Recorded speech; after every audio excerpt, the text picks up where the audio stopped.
우리가 흔히 믿음의 사람이라고 하면 아주 대단한 사람을 떠올립니다. 어떤 상황에서도 흔들리지 않고 끝까지 주님의 말씀을 진리를 따르고 순종하는 그런 사람을 우리는 생각하죠. 그러면서도 동시에 나 자신을 돌아보면서 나는 왜 이렇게 믿음이 없을까라고 생각할 때가 너무나 많습니다. 저 역시 그렇습니다. 하나님을 믿는다고 고백하지만 실제 삶에서는 계산이 앞설 때가 많고 하나님의 뜻을 알면서도 바로 순종하고 온전히 순종하지 못할 때가 또 머뭇거릴 때가 있습니다. 내려놓아야 한다는 것을 알면서도 끝까지 그것을 내려놓지 못하고 붙잡고 있을 때도 있습니다. 믿음으로 살고 싶지만 현실 앞에서 흔들리고 또 염려하고 두려워하고 있을 때도 너무나 많습니다. 이것이 우리의 부족하고 연약한 모습이죠. 우리가 아브라함을 믿음의 조상이라고 부릅니다. 믿음의 조상이라고 불리는 아브라함에게 찾아오신 하나님께서 하신 말씀은 너는 내 본토 친척 아비의 집을 떠나라 말씀하십니다.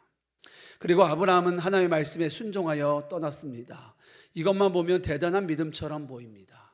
그러나 성경을 자세히 보면 아브라함이 떠나기는 했지만 온전히 순종하지 못하고 있는 것들을 보게 됩니다.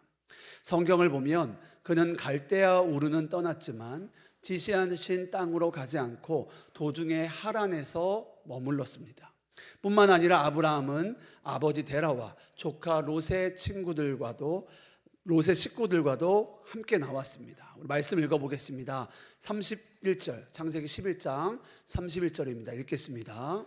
데라가 그 아들 아브람과 하란의 아들인 그의 손자 롯과 그의 며느리 아브람의 아내 사레를 데리고 갈대아인의 우르를 떠나 가나안 땅으로 가고자 하더니 하란에 이르러 거기 거류하였으며. 아멘.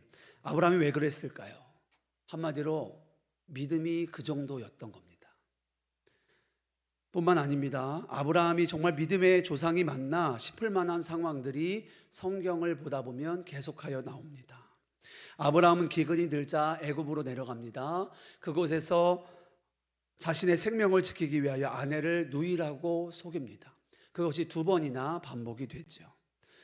그리고 그는 하나님의 약속을 기다리지 못하고 인간적인 방법으로 자식을 얻으려고도 하였습니다. 여종 하거를 통하여 실제로 이스마엘을 낳기도 하였죠. 그런데 이런 모습이 낯설지가 않고 도리어 우리에게 좀 친숙하게 느껴지는 것은 우리의 모습과 그대로 닮아있기 때문입니다. 믿음으로 살고 싶지만 현실적인 선택을 합니다. 하나님의 약속을 끝까지 붙들지 못하고 내 생각과 계획을 따라 결정합니다. 흔들리고 염려하고 두려워합니다. 연약하고 부족합니다. 그러나 놀라운 것은 하나님께서 그런 아브라함을 부르셨다라는 겁니다. 지명하여 부르셨다는 겁니다. 오늘 우리가 읽은 본문에 보면 계속하여 반복적으로 나오는 단어가 하나 있습니다. 그것은 내가라는 겁니다.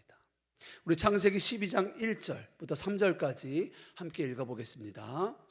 여호와께서 아브람에게 이르시되 너는 너의 고향과 친척과 아버지의 집을 떠나 내가 내게 보여줄 땅으로 가라. 내가 너로 큰 민족을 이루고 내게 복을 주어 내 이름을 창대하게 하리니 너는 복이 될지라. 너를 축복하는 자에게는 내가 복을 내리고 너를 저주하는 자에게는 내가 저주하리니 땅의 모든 족속이 너로 말미암아 복을 얻을 것이라 하신지라. 아멘. 내가 너를 큰 민족을 이루고 내가 내게 복을 주고 내가 내 이름을 창대하게 하리라 약속하십니다. 이 말씀의 주어는 한 번도 아브라함인 적이 없습니다. 모두가 다 하나님입니다. 그렇습니다. 우리가 흔히 믿음이 있어야 하나님께 나아갈 수 있다, 믿음이 있어야 큰 복을 받는다 라고 생각합니다. 그러나 성경은 반대로 말합니다. 하나님이 먼저 우리를 택하여 부르셨기 때문에 우리가 믿게 된 거예요. 우리가 믿은 것은 우리가 믿은 것이 아니라 하나님이 우리를 부르시고 우리에게 믿음을 주신 줄 믿습니다. 하나님은 아브라함의 믿음을 보시고 부르신 것이 아니에요. 하나님이 그를 택하시고 부르신 겁니다. 그리고 그에게 믿음을 주신 것이죠. 그러므로 믿음은 우리로부터 나오는 것이 아닌 거예요. 하나님이 주시는 겁니다. 그리고 하나님께서는 아브라함에게 놀라운 복을 약속하십니다. 그의 이름을 창대하게 할 것이고 땅의 모든 족속이 그로 말미암아 복을 얻을 것이라 약속하십니다. 정말 놀라운 축복이죠. 근데 이 축복을 누가 이루신다고요? 내가, 하나님이 이루신다 말씀하시는 거예요. 이것이 아브라함의 믿음입니까? 아니에요.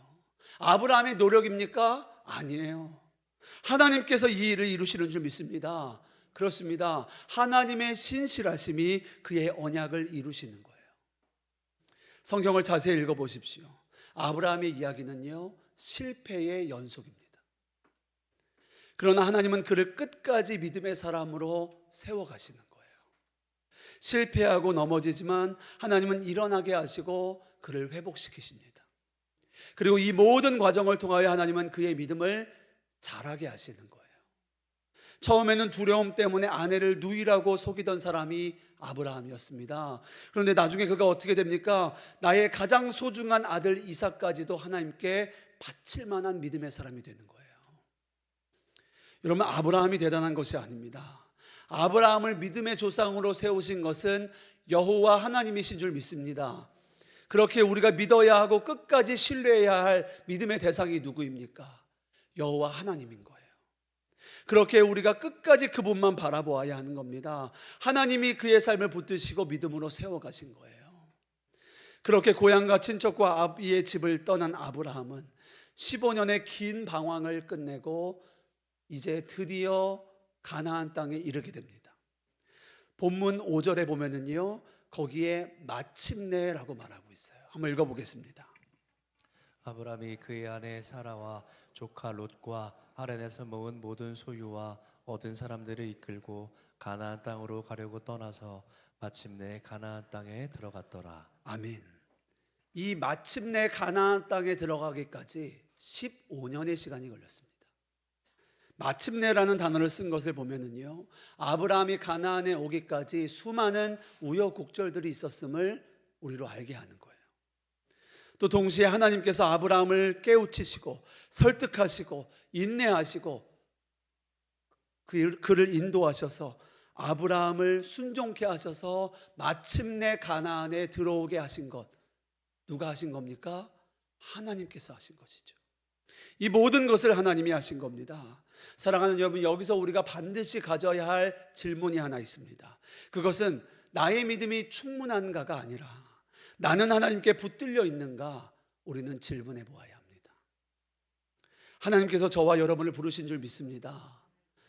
오늘 이 금요 성령 집회에 나오신 것도 내가 선택하여 이 자리에 나온 것이 아니라요, 하나님이 저와 여러분을 부르셔서 우리가 순종하여서 이 자리에 나오게 된 줄 믿습니다. 하나님께 붙들려 있는 거예요. 하나님께 붙들려 살아가는 겁니다. 그런데 우리가 믿음으로 살기 위해서 정말 중요한 것이요, 바로 이 순종인 거예요. 하나님은 우리를 믿음의 사람으로 세워가게 하시기 위하여 하나님이 우리에게 순종의 훈련을 하신다라는 겁니다. 이때 정말 중요한 것이요, 끝까지 신뢰하는 믿음입니다. 오늘 아브라함을 보십시오. 하나님이 떠나라 말씀하십니다. 1절에 보면 여호와께서 아브라함에게 이르시되 너는 너의 고향과 친척과 아버지의 집을 떠나 내가 내게 보여줄 땅으로 가라 말씀하세요. 떠나라고 하셨지만은요, 여기 보면 어디로 가라고 말씀하지 않으세요. 내가 내게 보여줄 땅으로 가라고 하십니다. 먼저 가라는 거예요. 떠나라는 겁니다. 여러분, 이것이 얼마나 어려운 일입니까? 목적지를 안다면 떠날 수 있죠. 계획이 분명하면은요, 떠날 수 있습니다. 움직일 수 있어요. 확실한 미래가 보이면 결단할 수 있습니다. 그런데 하나님께서는요, 아브라함에게 가라고만 하세요. 떠나라고만 하시는 거예요. 우리의 생각과는 순서가 완전히 다릅니다. 우리는 하나님 보여주시면 가겠습니다, 알려주시면 고민해 보겠습니다 라고 말하죠. 그러나 하나님은요, 가면 보여주겠다 하시는 거예요. 이것이 아브라함이 처음 경험한 순종의 시험입니다.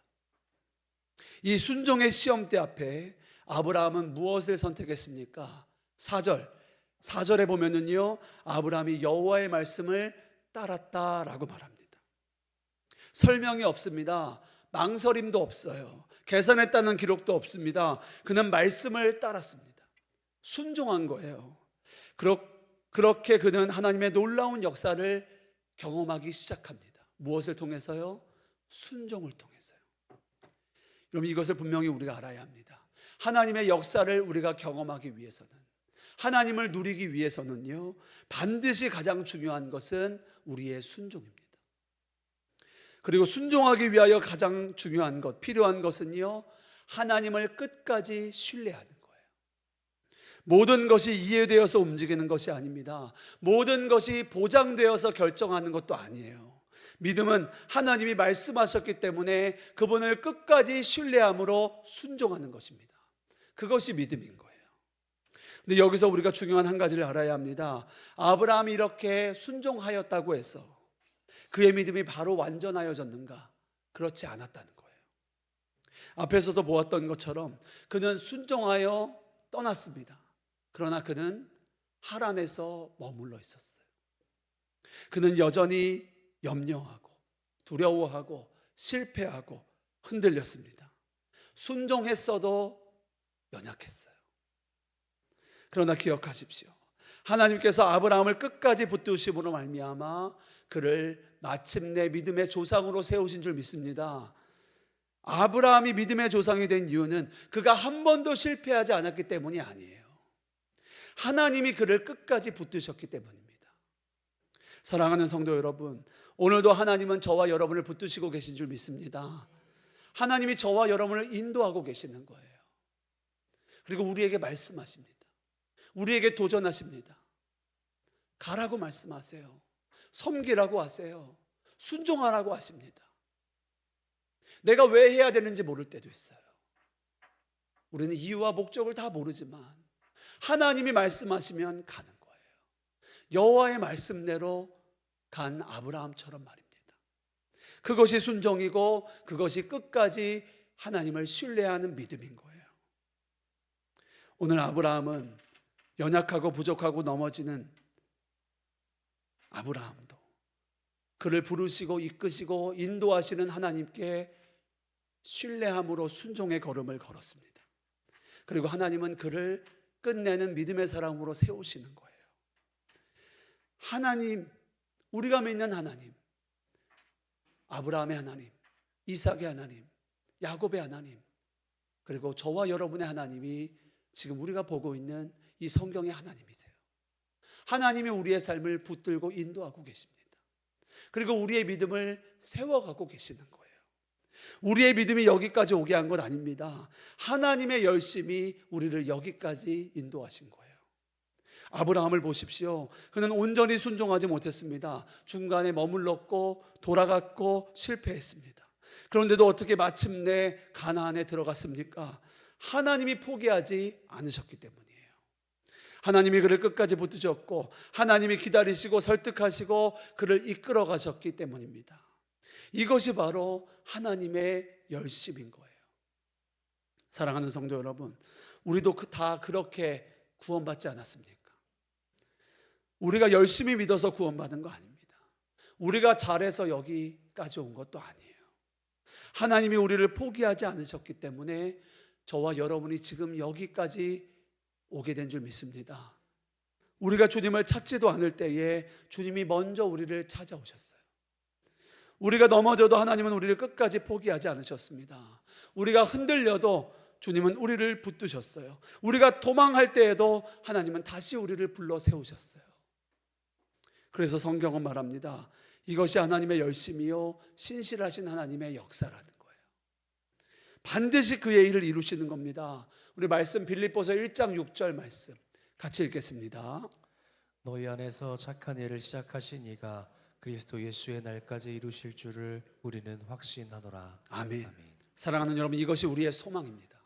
우리는 연약합니다. 우리는 부족합니다. 그러나 하나님은 신실하세요. 그리고 하나님은 우리를 향한 열심이 있으십니다. 그리고 하나님의 열심은요 결코 흔들리지 않으세요. 그리고 하나님의 우리를 향한 사랑은요 결코 식지 않습니다. 그 무엇으로도 끊을 수 없어요. 그리고 하나님이 우리에게 하신 약속은요 절대로 변하지 않습니다. 분명하게 우리 가운데 이루어져요. 그래서 우리는 하나님을 붙들어야 합니다. 사실 더 정확하게 말하면요 하나님이 우리를 붙들고 계시는 거예요. 여러분, 아이가 걸음마를 배울 때 한번 생각해 보십시오. 아이가 걸음마를 뗄 때, 한 걸음을 뗄 때 스스로 일어나려고 아둥바둥을 합니다. 옆에 소파를 잡고 탁자를 잡고 의자를 잡고 일어나려고 해요. 그리고서 자기가 한 걸음 걸으려고 노력하지만 그것이 여간 안 되는 게 아니에요. 한 걸음 걷다 넘어지고 또 넘어지고 또 넘어집니다. 자, 그런다고 부모가 그걸 보다가 아유, 넌 안 되겠다, 넌 틀렸다, 그렇게 포기하는 부모가 어디 있습니까? 더 손을 붙잡고 다시 일으켜 세워주고 잘한다고 응원하고 끝까지 함께하지 않습니까? 여러분, 중요한 것은요, 아이의 걸음이 아니라 부모의 손인 거예요. 아이가 넘어져도 괜찮은 이유는 부모가 그 손을 붙잡고 있기 때문입니다. 아이들이 넘어지는 것을 부모는 실패라고 생각하지 않아요. 과정이라고 생각하죠. 마찬가지입니다. 하나님의 손이 우리를 붙들고 있기 때문에 우리가 여기까지 온 줄 믿습니다. 그리고 그 신실하신 하나님이 그의 일을 이루실 때까지 저와 여러분을 붙드시고 인도하고 계시는 거예요. 우리는 그 하나님을 끝까지 신뢰하며 그분의 인도하심을 따라, 그분의 말씀을 따라 순종하며 나아가는 겁니다. 이 믿음으로 하나님께 영광 올려드리고 하나님과 동행하는 저와 여러분 되시기를 주님의 이름으로 축복합니다. 우리 함께 찬양하고 기도하겠습니다.